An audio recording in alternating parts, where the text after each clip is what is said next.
नमस्ते दोस्तों। आज हम एक बहुत ही महत्वपूर्ण वित्तीय संस्था की पूरी यात्रा को समझेंगे। Industrial credit and investment corporation of India यानी आईसीआईसीआई, जिसने भारत के औद्योगिक विकास में बहुत बड़ा योगदान दिया है। हम देखेंगे कि कैसे यह संस्था 1955 से शुरू होकर आज एक आधुनिक बैंक बन गई है। आईसीआईसीआई की स्थापना 1955 में की गई थी। उस समय भारत एक डेवलपिंग कंट्री था और उद्योगों को वित्त की बहुत ज़रूरत थी। इस संस्था को एक जॉइंट कंपनी के रूप में बनाया गया, जिसका सुझाव विश्व बैंक और अमेरिका सरकार द्वारा भारत सरकार को दिया गया था। इसका मेन उद्देश्य देश में इंडस्ट्रियल ग्रोथ को बढ़ाना था। आईसीआईसीआई का प्रारंभिक उद्देश्य बहुत स्पष्ट था।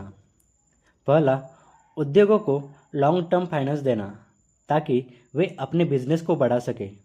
दूसरा, वर्ल्ड बैंक से मिलने वाले फंड को सही तरीके से भारत के उद्योगों तक पहुंचाना।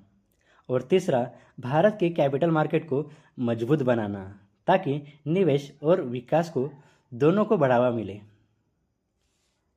शुरुआत में आईसीआईसीआई मुख्य रूप से बड़े उद्योगों को लॉन्ग टर्म लोन देता था। इसकी सबसे खास बात थी कि यह फॉरेन करेंसी लोन भी देता था, जो उस समय बहुत महत्वपूर्ण था क्योंकि भारत को विदेशी मशीनरी और तकनीक की बहुत ज़रूरत थी। लगभग 50% ऋण विदेशी मुद्राओं में दिए जाते थे, जिससे उद्योगों को इंटरनेशनल लेवल पर ग्रोथ मिल सके। शुरुआत में आईसीआईसीआई का ओनरशिप प्राइवेट सेक्टर के पास था, जैसे कंपनीज और इंडिविजुअल इन्वेस्टर्स, लेकिन समय के साथ इसमें बदलाव आया।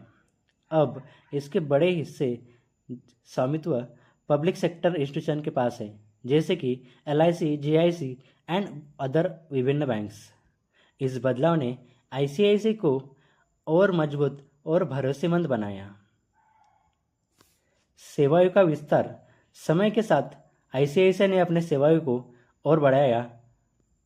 यह सिर्फ लोन तक सीमित नहीं रहा, बल्कि मर्चेंट बैंकिंग सर्विस शुरू की, नए प्रोजेक्ट को प्रमोट किया, हाउसिंग लोन देना शुरू किया एंड लीजिंग सर्विस भी प्रदान की। इससे यह एक कंप्लीट फाइनेंसिंग इंस्टीट्यूशन बन गया। 1990 के दशक में भारत में इकोनॉमिक रिफॉर्म आए, बाजार को ओपन किया गया और कंपटीशन बढ़ा गया। इस समय आईसीआईसीआई ने एक बड़ा फैसला लिया। इसने खुद को एक डेवलपमेंट फाइनेंशियल इंस्टीट्यूशन से कमर्शियल बैंकिंग की ओर बदलना शुरू किया। यह इसका सबसे बड़ा टर्निंग पॉइंट था। इस बदलाव के बाद आईसीआईसीआई ने अपने बैंकिंग सर्विस को एक्सपांड किया और एक नए रूप में वो सामने आया, आईसीआईसीआई बैंक। यह बैंक रिटेल कस्टमर और कंपनीज को सर्विस देने के लिए आगे बढ़ रहा था और धीरे धीरे भारत के लैंडिंग प्राइवेट बैंक में यह शामिल हो गया। आज आईसीआईसीआई एक मॉडर्न और टेक्नोलॉजी ड्राइवन बैंक बन चुका है। यह प्रदान करता है digital banking services, personal and corporate loans, international and banking services. 1955 में एक छोटी सी शुरुआत से लेकर आज एक ग्लोबल लेवल के एक बैंक बनने की शुरुआत, इस यात्रा में उनकी जो प्रयास था वो बहुत ही प्रेरणादायी था।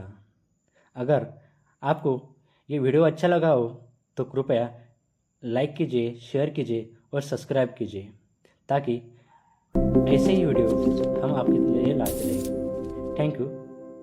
जय हिंद।